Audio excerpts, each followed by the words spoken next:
Many believers today walk around completely exhausted. They treat their faith like an endless checklist, a series of rules to follow and boxes to tick to earn their standing. That burnout comes from a structural mismatch. When we live like that, we are essentially trying to operate under the Old Covenant, an ancient system designed for a very specific historical purpose. That ancient system was defined by distance. A thick physical veil separated humanity from God. It was a system of heavy external pressure, with unyielding rules carved into stone tablets. To manage failure, it required a repetitive loop of sacrifices. Guilt was never fully resolved. This setup wasn't a mistake. It acted as a shadow, a vivid illustration that holiness matters and that sin is serious. But it lacked the power to actually transform human desires. Because it could only manage outward behavior, ancient prophets recognized that the system could not reach its goal until God changed the human heart itself. That transition arrived at the Last Supper. Jesus took a cup and told his disciples, "This cup is the new covenant in my blood." He didn't say the cup was a reminder of a future promise. The physical sacrifice of his life is the mechanism that established the new agreement. This replaced the endless rotation of ancient priests offering repeated sacrifices with a singular, final high priest. Jesus offered himself once, concluding the entire sacrificial requirement. The barrier of distance was removed entirely. At the exact moment of his death, the thick veil in the temple snapped cleanly in two. God was no longer hidden behind an exclusive wall. Humanity was granted unmediated, direct access to the divine presence. The cross removed the physical barriers of the ancient structure and ended its cycle of temporary sacrifices.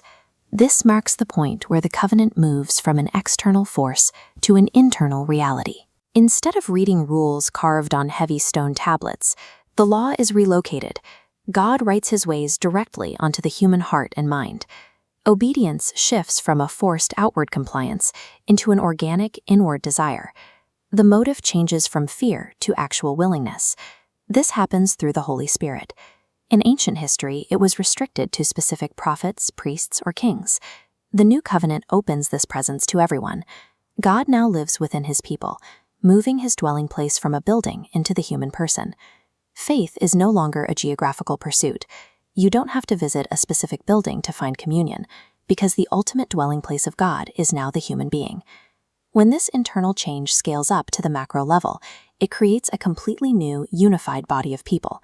It systematically breaks down deep historical and ethnic walls, specifically dissolving the strict ancient division between Jew and Gentile, merging them into a single body.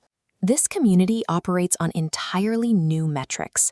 They're defined by internal outputs: love, joy, peace, patience, and kindness, rather than external status markers or strict dietary laws.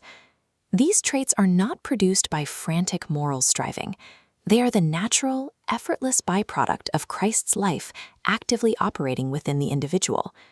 The true evidence of the new covenant is a transformed people acting as a living preview of a coming kingdom. This draws a sharp line between two ways of living. The old system represents religion, which demands exhausting effort and continuous work to maintain acceptance. The new covenant is relationship. It starts from a baseline of total acceptance already secured by Christ and empowers you to live outward from that reality. The tragic irony is that many modern believers voluntarily trap themselves in the obsolete, fear-based mechanics of the old system. They live with guilt instead of assurance. The Apostle Paul summarized the entire resolution to humanity's separation from God in a few words: Christ in us, the hope of glory. You do not need to resurrect a system that the cross already finished. Stop trying to earn what has already been secured and rest in the freedom of the new covenant.